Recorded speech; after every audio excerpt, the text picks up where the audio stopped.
Sam Pitroda की कांग्रेस में वापसी हो गई है।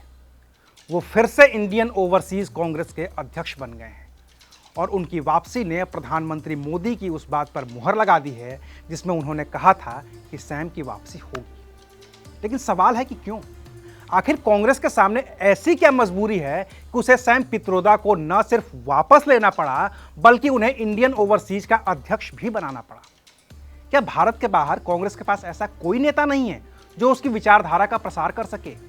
क्या देश की सबसे पुरानी पार्टी के पास एक भी ऐसा नेता नहीं है जो दुनिया भर में फैले भारतीयों को कांग्रेस के साथ जोड़ सके? आखिर क्या है सैम पित्रोदा की वापसी की असली कहानी, बताएंगे विस्तार से। नमस्कार, मैं हूं अविनाश और आप देख रहे हैं अनकट। सैम पित्रोदा ने 8 मई 2024 को इंडियन ओवरसीज कांग्रेस के अध्यक्ष पद से इस्तीफा दे दिया था। इसकी वजह उनके 2 बयान थे जिसमें उन्होंने प्रॉपर्टी टैक्स और रंगभेद पर बात कही थी। We could hold country together as diverse as India, where people on East look like Chinese, people on West look like Arab, people on North look like, maybe white, and people in South look like Africa. Doesn't matter. We are all brothers and sisters. We all respect different language. We all respect different religion. Let me tell you, in America, there is an inheritance tax. So if, let's say, one has $100 million worth of wealth, and when he dies, he can only transfer probably 45% to his children. 55% is grabbed by government. Now that's an interesting law. It says, you in your generation made wealth. You are leaving now. You must leave your wealth for public. Not all of it, half of it. Which to me sounds fair. In India, you don't have that. If somebody is worth 10 billion and he dies, his children get 10 billion. Public get nothing. And law says, you get half of it, public gets half of it. So these are the kind of issues people will have to debate. और चूंकि ये बातें लोकसभा चुनाव के ठीक बीच में कही गई थी, तो कांग्रेस ने उनके बयान से किनारा कर लिया है। खुद कांग्रेस महासचिव जयराम रमेश ने एक्स पर पोस्ट लिखकर कहा कि कांग्रेस पार्टी के लिए पित्रोदा का बयान अस्वीकार्य है। बीजेपी हमलावर हुई तो सैम पित्रोदा ने खुद से ही इस्तीफा दे दिया। लेकिन इस्तीफे पर बात खत्म नहीं हुई। खुद प्रधानमंत्री नरेंद्र मोदी ने इसे मुद्दा बनाया और कहा कि अभी इस्तीफा दिलाया है, कुछ दिन बाद पद दे देंगे। ये कांग्रेस की सोची समझी रणनीति है और यही हुआ भी। लोकसभा के चुनाव बीते, कांग्रेस 99 सीटों तक पहुंची। प्रधानमंत्री से लेकर कैबिनेट मंत्रियों और सांसदों की शपथ हुई। अध्यक्ष पद का चुनाव हुआ, लोकसभा चलने लगी। इसी बीच कांग्रेस के महासचिव केसी वेणुगोपाल ने एक चिट्ठी जारी कर दी और इस चिट्ठी के जरिए उन्होंने तत्काल प्रभाव से सैम पित्रोदा को इंडियन ओवरसीज कांग्रेस का अध्यक्ष बनाने का ऐलान कर दिया।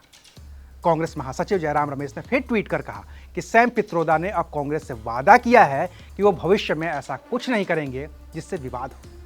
लेकिन सैम की वापसी पर बीजेपी को तो जवाब देना ही था, तो बीजेपी की ओर से सबसे पहले जवाब दिया शहजाद पूनावाला ने। गुरु अंकल सैम, जिनको शेमलेस सैम भी कह सकते हैं, और चेला रेकलेस राहुल, और लीडर ऑफ ऑपोजिशन बनते ही सबसे पहला काम लीडर ऑफ हिपोक्रेसी बनना और लीडर ऑफ अपॉर्चुनिज्म बनना, यही राहुल गांधी ने किया है। जिस प्रकार से कांग्रेस पार्टी ने सैम पित्रोदा को, जो गांधी परिवार के सबसे खास है, जो राहुल गांधी के गुरु है और जो राहुल गांधी के तमाम विदेशी दौरों को ऑर्गेनाइज करते हैं, उनको फिर से पुरस्कृत करते हुए पार्टी में इंडियन ओवरसीज कांग्रेस का पद दिया है। इससे एक बात स्पष्ट है कि जो चुनावों के समय कांग्रेस पार्टी ने सैम पित्रोदा से कॉस्मेटिक किनारा किया था, वो केवल और केवल एक दिखावा था, वो झूठ था, जनता को बरगलाने के लिए था। असलियत में तो कांग्रेस पार्टी अंकल सैम की हर बात से इत्तेफाक रखती है। और अंकल सैम पित्रोदा ने ऐसी कौन सी बातें बोली है जिससे कांग्रेस इत्तेफाक रखती है, जब आज कांग्रेस पार्टी ने फिर से अंकल सैम को पद दिया है। अंकल सैम पित्रोदा ने कहा था कि भारत के जो लोग हैं, दक्षिण भारत के लोग, ये अफ्रीकन दिखते हैं। ये एक नस्ल भेदी टिप्पणी थी। नॉर्थ ईस्ट के लोग चाइनीज दिखते हैं, पश्चिमी भारत के लोग अरब दिखते हैं, और जो नॉर्थ इंडिया के लोग हैं वो फॉरेनर और वाइट दिखते हैं। इस पर सैम पित्रोदा ने दुख जताने के बदले कल अपने ट्विटर पर यह भी कहा है कि मेरी टिप्पणियां रेसिस्ट नहीं थी, नस्ल भेदी नहीं थी। ये तो जनता जिसको आक्रोश लगा इस पूरी टिप्पणी पर, वही रेसिस्ट थी। मतलब कि अंकल सैम पित्रोदा ने अपनी इन बातों पर कोई दुख भी नहीं जताया है और कांग्रेस पार्टी उनकी इन बातों से इत्तेफाक रखती है, इसीलिए उन्हें वापस ले लिया है। लेकिन सवाल है कि क्यों? वो भी तब जब कांग्रेस को पता था कि सैम पित्रोदा की वापसी से बीजेपी हमलावर होगी ही होगी। तो इसका जवाब खुद सैम पित्रोदा हैं। 1964 से ही अमेरिका के शिकागो में रहते आए हैं। बीच के कुछ साल भारत में भी रहे। इंदिरा गांधी के साथ काम किया, राजीव गांधी के साथ काम किया, मनमोहन सिंह के साथ काम किया। 2009 में तो वो मनमोहन सिंह के सलाहकार भी थे, कैबिनेट मंत्री की रैंक तक मिली थी। लेकिन यूपीए सरकार जाने के बाद वो हमेशा के लिए अमेरिका में ही जाकर बस गए। ऐसे में वो कांग्रेस के उन सबसे पुराने नेताओं में से एक हैं जिनकी दुनिया के दूसरे देशों तक भी पहुंच है। वो गांधी परिवार के करीबी भी हैं, तो राहुल गांधी को दुनिया के दूसरे देशों से जोड़ने के लिए भी वो कांग्रेस में सबसे मुफीद रहे हैं। लोकसभा चुनाव 2024 के दौरान या उससे पहले के जितने भी विदेशी दौरे राहुल गांधी ने किए हैं, उनके सूत्रधार सैम पित्रोदा ही रहे हैं। और अब जब राहुल गांधी लोकसभा में नेता प्रतिपक्ष बन गए हैं, तो उन्हें और भी ऐसे विदेशी मंचों की जरूरत पड़ेगी जहां से वो अपनी बात रख सकें और प्रधानमंत्री मोदी को घेर सकें।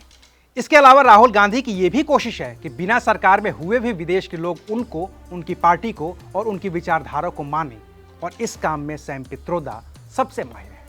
लिहाजा सैम ने कांग्रेस के लिए चाहे जितनी मुश्किलें खड़ी की हों, चाहे जितने विवादास्पद बयान दिए हों, चाहे जितने मौके बीजेपी को हमलावर होने को दिए हों, सब के सब माफ हो गए हैं, क्योंकि अब सैम पित्रोदा फिर से इंडियन ओवरसीज कांग्रेस के अध्यक्ष हैं।